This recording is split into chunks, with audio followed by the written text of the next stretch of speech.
সুপ্রিয় দর্শক, আসসালামু আলাইকুম। নিউজ 24 এর সকালের সংবাদে আপনাদেরকে স্বাগতম। প্রথমেই জানিয়ে দিচ্ছি সংবাদ শিরোনাম।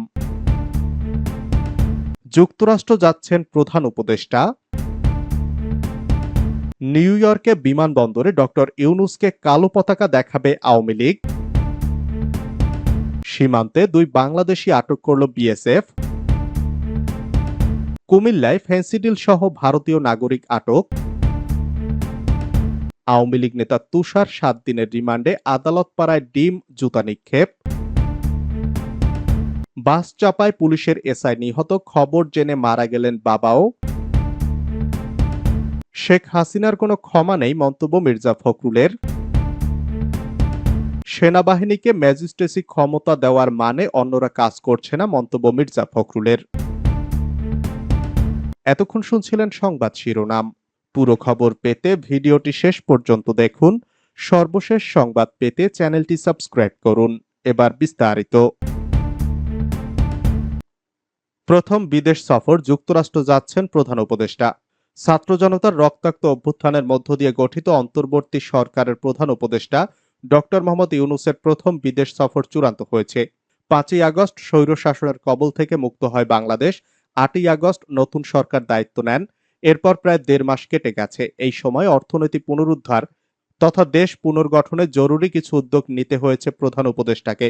অবশ্য চলতি মাসের শুরুতে তার প্রথম বিদেশ সফরে থাইল্যান্ড যাওয়ার কথা ছিল, কিন্তু শেষ পর্যন্ত ব্যাংককে বিমস্টেক শীর্ষ সম্মেলনটি স্থগিত হয়ে যায়। তবে এবার সবকিছু ঠিক থাকলে আগামী 24শে সেপ্টেম্বর প্রধান উপদেষ্টা প্রথম বিদেশ সফরে যুক্তরাষ্ট্র যাচ্ছেন।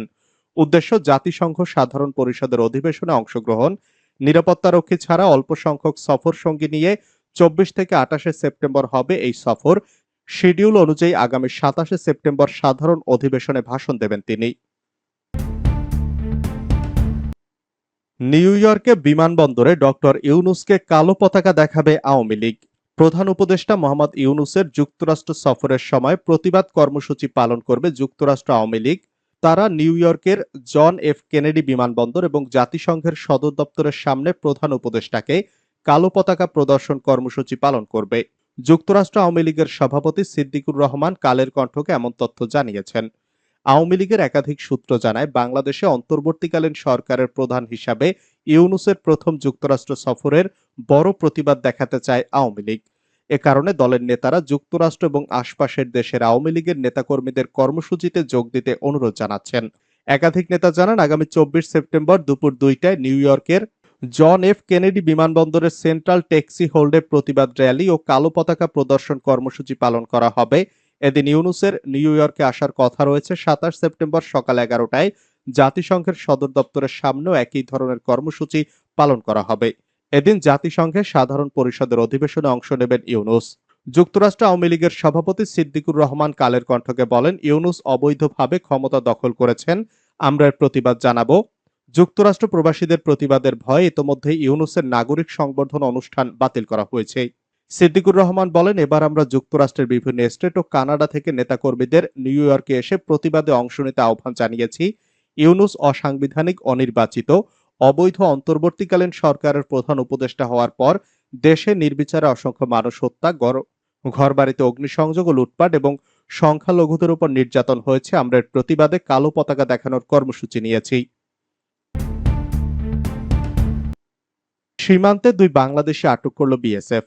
নওগাঁর পোরশা সীমান্তের শীতলীঘাট এলাকার ভরকাদারা এলাকা থেকে ভারতীয় বিএসএফ সদস্যরা দুই বাংলাদেশি যুবককে আটক করে নিয়ে গেছে।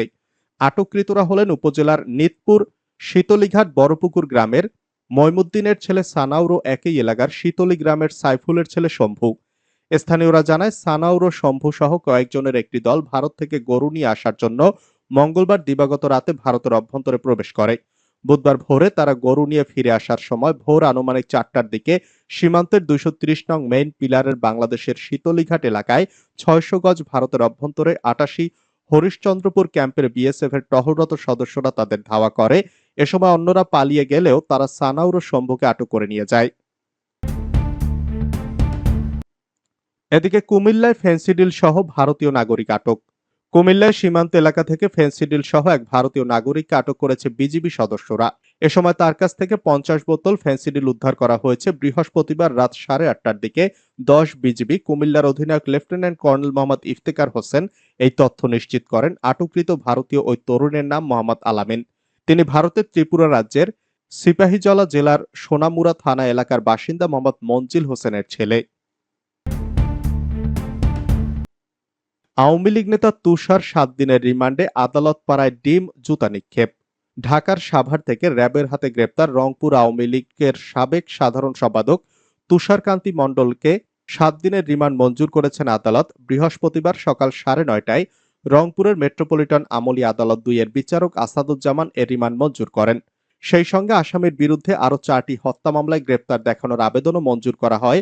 পরে আসামিকে নিয়ে যাওয়ার সময় আদালত চত্বরে বিক্ষুব্ধ জনতা খুনি খুনি ভুয়া ভুয়া বলে স্লোগান দেয়। এ সময় তাকে লক্ষ্য করে ডিম ও জুতা নিক্ষেপ করা হয়।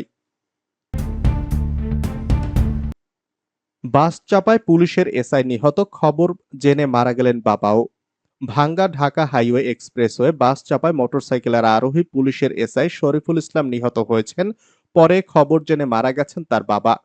বৃহস্পতিবার বিকেলে ভাঙ্গার বামনাকান্দা নামক বাস স্ট্যান্ডে অজ্ঞাত একটি বাস চাপায় এ দুর্ঘটনা ঘটে। নিহত ব্যক্তি ফরিদপুর জেলার আলফাডাঙ্গা উপজেলার কুসুমদিয়া গ্রামের অবসরপ্রাপ্ত পুলিশ সদস্য নজরুল ইসলামের ছেলে। সড়ক দুর্ঘটনায় সন্তানের মৃত্যুর খবর জানতে পেরে মারা গেছেন তার বাবা নজরুলও। শেখ হাসিনার কোনো ক্ষমা নেই, মন্তব্য মির্জা ফখরুলের। গণ আন্দোলনের মুখে পালিয়ে যাওয়া সাবেক প্রধানমন্ত্রী ও আওয়ামী লীগের সভাপতি শেখ হাসিনাকে জনগণ ক্ষমা করবে না বলে মন্তব্য করেছেন বিএনপি মহাসচিব মির্জা ফখরুল ইসলাম আলমগীর। তিনি বলেছেন, আওয়ামী লীগ একচ্ছত্রভাবে অত্যাচার নির্যাতন করে গেল, পিষল, মারল, মিথ্যা মামলা দিয়ে আসামি করে দিল। আমরা কোনো কথাই বললাম না। আমাদের কথা বলতে হবে, আওয়ামী লীগ ও শেখ হাসিনার বিচার করতে হবে। বৃহস্পতিবার দুপুরে ঠাকুরগাঁওয়ের রানীশংকৈল উপজেলা বিএনপি আয়োজিত ডিগ্রি কলেজ মাঠে জনসভায় প্রধান অতিথির বক্তব্যে তিনি এসব কথা বলেন। সেনাবাহিনীকে ম্যাজিস্ট্রেসি ক্ষমতা দেওয়ার মানে অন্যরা কাজ করছে না, মন্তব্য মির্জা ফখরুলের। বিএনপির মহাসচিব মির্জা ফখরুল ইসলাম আলমগীর বলেছেন, সেনাবাহিনীকে ম্যাজিস্ট্রেসি ক্ষমতা দেওয়া হয়েছে, এটা ভালো কথা। তার মানে হলো আইন শৃঙ্খলা বজায় রাখতে প্রশাসন ব্যর্থ হয়েছে। সেনাবাহিনীকে ম্যাজিস্ট্রেসি ক্ষমতা দেওয়ার মানে অন্যরা কাজ করছে না। বৃহস্পতিবার বেলা 11টার দিকে ঠাকুরগাঁও প্রেস ক্লাবে বৈষম্য বিরোধী ছাত্র আন্দোলনে হতাহতের সঙ্গে মতবিনিময় ও আর্থিক সহায়তা অনুষ্ঠানে মির্জা ফখরুল এসব কথা বলেন। মির্জা ফখরুল বলেন, আমি মনে করি সেসব এলাকা নিয়ন্ত্রণের বাইরে চলে গেছে। সেসব এলাকাতেই সেনাবাহিনীকে ম্যাজিস্ট্রেসি ক্ষমতা দেওয়া দরকার, কিন্তু যেসব এলাকা শান্তিপূর্ণ আছে, যেখানে রাজনৈতিক নেতাকর্মীরাই বিষয়গুলোকে নিয়ন্ত্রণ করছেন, সেখানে সেনাবাহিনীকে ম্যাজিস্ট্রেসি ক্ষমতা দিয়ে নতুন সমস্যা তৈরি করা সমীচীন হবে না, বুদ্ধিমানের কাজ হবে না। আমি অন্তর্বর্তী সরকারকে অনুরোধ করব, তারা বিষয়টি পুনর্বিবেচনা করবে। কখনোই এমন কোনো ব্যবস্থা নেবেন না যা সামগ্রিকভাবে তাদের জন্য বুমেরাং হবে, দেশের মানুষের জন্য বুমেরাং হবে।